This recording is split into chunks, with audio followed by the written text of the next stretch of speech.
നമ്മൾ പലപ്പോഴും ക്രിട്ടിസൈസ് ചെയ്യപ്പെടാറുണ്ടല്ലേ, നമ്മുടെ ഫാമിലി ലൈഫിലായാലും നമ്മുടെ വർക്ക് ലൈഫിലായാലും.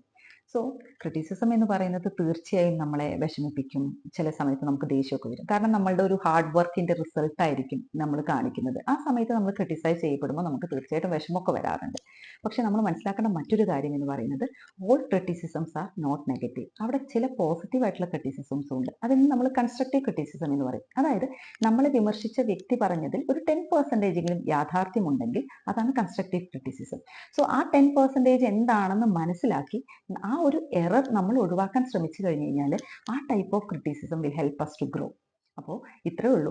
അവർ പറയുന്ന കാര്യങ്ങളെ നമ്മൾ പോസിറ്റീവായിട്ട് എടുക്കുന്നു, നെഗറ്റീവായിട്ട് എടുക്കുന്നു എന്നുള്ളതിലാണ് തീർച്ചയായിട്ടും ഒരു കാര്യമുള്ളത്.